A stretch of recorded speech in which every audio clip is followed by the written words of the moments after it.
Isang paalala, ang video na ito ay ayon lamang sa aking sariling pananaliksik. Hindi ko nais na pilitin ang sino man na maniwala sa videong inyong matutunghayan. Kung hindi kayo kumbinsido sa mga impormasyon at taliwas ang inyong paniniwala sa kaalamang aking ilalahad, maaari kayong gumawa ng sarili ninyong pagsisiyasat para sa inyong kakontentuhan. Ang videong ito ay gabay lamang sa mas malalim na kaalaman at pag-intindi at hindi gawa ng isang profesional. Naniniwala ako na malaya tayong magbigay ng opinyon at suhestyon bilang malayang mamamayan ng Pilipinas. Maraming salamat po.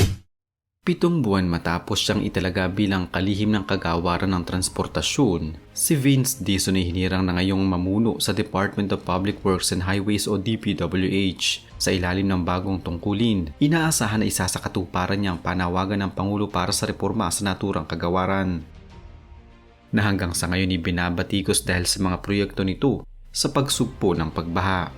Ayon sa ulat ng Presidential Communications Office, tinanggap ni Pangulong Ferdinand R. Marcos Jr. ang pagbibitiw ni DPWH Secretary Manuel Bonoan na naging epektibo noong ika-1 ng Setyembre. Sa kanyang liham ng pagbibitiw, ipinabot ni Bonoan ang kanyang pagsuporta sa panawagan ng Pangulo para sa pananagutan, pagiging bukas sa publiko at reforma sa loob ng DPWH. Samantala, inatasan si Dizon ng palasyo na magsagawa ng isang masusing pagsusuri at paglilinis sa buong organisasyon ng kagawaran upang matiyak na ang pondo ng bayan ay napupunta lamang sa mga makabuluhang proyekto na infrastruktura na tunay na maglilingkod at magbibigay proteksyon sa mga Pilipino. Pumalit kay Dizon bilang pansamantalang kalihim ng DOTR ay si Giovanni Z. Lopez, isang abogado na noong Pebrero ng taong ito ay tinalaga bilang Undersecretary para sa Administrasyon, Pananalapi at Procurement. Isa ring presidential appointee, pinangunahan ni Lopez ang Bases Conversion and Development Authority o BCDA sa layuning gawing sentro ng kaunlarang pang-ekonomiya ang mga dating kampo militar. Kabilang siya sa mga pangunahing tagapagpatupad ng 9 trillion pesos na Build program at tumulong rin siya sa pamamahala sa laban ng bansa kontra COVID-19 bilang Deputy Chief Implementer ng National Action Plan.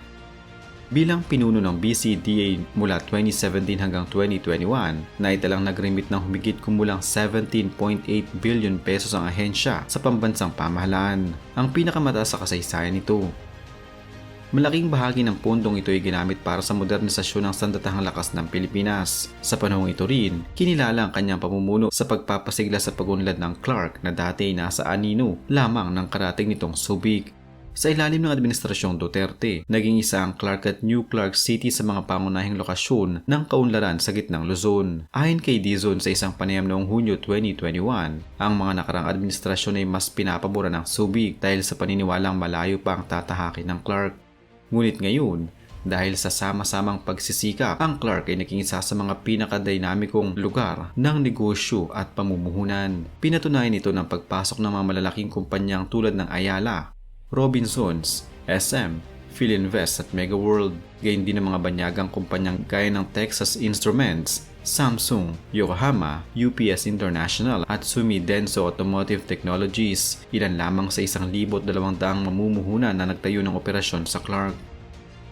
Habang malaking bahagi ng pagunlad ay dulot ng mga proyektong pang-infrastruktura, binagyang diin ni Dizon na isang partikular na proyekto ang naging susi sa pag-akit ng mga mamumuhunan, ang bagong terminal ng Clark International Airport na binuksan noong Mayo 2022. Ito aniyang naging pangunahing tagapaghatid ng progreso sa rehiyon.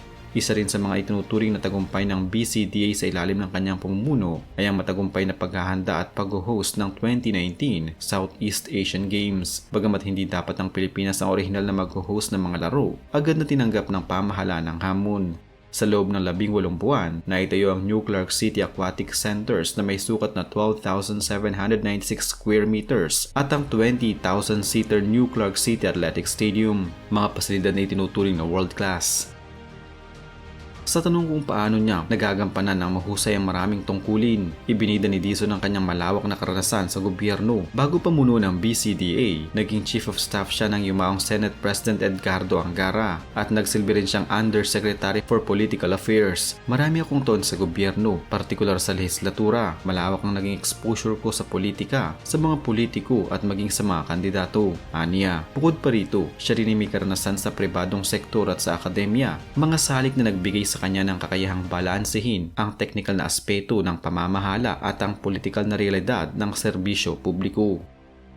Sa pagupo ni Vince Dizon bilang kalihim ng DPWH, umaasang marami na madadala niya ang parehong determinasyon at bisyon na nagtagumpay sa Clark at BCDA upang maisakatuparan ng mga kinakailangang reforma sa isa sa pinakamalaking kagawaran ng pamahalaan. Sa gitna ng mga hamon ng katiwalian at hindi epektibong proyekto, ang kanyang liderato ay tinuturing ng ilan bilang bagong pag-asa para sa tunay na pagbabagong kinakailangan sa DPWH. Andito po ang Public Works and Highways Secretary Vince Dizon. Nasa kasalukuyan, matamda yung palakpak kasi DPWH. Kaya maraming naiwan na problema na ngayon kailangan niyang ayusin. Pero siguro sa pagkakilala natin sa ating sekretary, kayang-kaya niyang ayusin lahat yan. Pagmasdan ninyo, tulungan niyo po siya. Dahil marami siyang kailangan gawin. May mga titulo, may mga patent na po. Yung isang nakatanggap ng titulo, binulong sa akin, 33 years na raw niyang inaantay. Kaya, ayan, 33 years na raw inaantay. O di na niyo kailangan mag-antay pa. I think it was Secretary Bunoan who said that basically that he took responsibility because it was under all of these things happened, all of these problems happened under his watch. So under the principle of command responsibility, he felt that he should leave his post. So and why Vince Dizon? Because he's done a very good job at the OTR.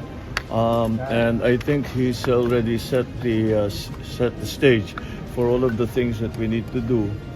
So pwede na niyang iwanan and go to public work kasi he's also familiar with the workings of the Department of Public Works and Highways. So to the good secretary, from 1 to 10 po, kumusta po ang ating stress level? 1 being the lowest, 10 being the highest. 15 po siguro. Maraming salamat. Earlier, you've mentioned about the instruction of the President that, and I quote, "We will clean this up now." Yes. How big is the mess in the DPWH, Mr. Secretary? 15 din po, Mr. Chairman. Dito po sa A and B, lalo na for duplicate projects and completed projects, what will happen to those who proposed these projects for the inclusion in the original NEP? Unang-una po, to the best of our ability po, we tried our best given the limited time to eliminate. But again, ulitin ko po, kung meron pong makita ang komite, more than po kami, supportive of any other deletions that may be done by Congress since Congress po has full and complete power of the purse. Para naman po dun sa mga sinasabi niyong mga naglagay nito, aalamin po natin kung sino ang mga ito at isasama po natin ito sa ating ongoing investigation from top to bottom. Yun na rin po ang utos ng ating Pangulo na kailangan mag-cleansing tayo from top to bottom at aalamin po natin yun. Kailangan po immediate ang pananagot ng mga dapat managot. Yun po ang direktiba mismo ng Presidente. Iniintindi ko pa po lahat ito. Pero ang aking pong simpleng pagkakaintindi sa Convergence Program, ito po ang programa ng DPWH na katuwang niya ang iba't ibang mga departamento at iba't ibang ahensya ng national government.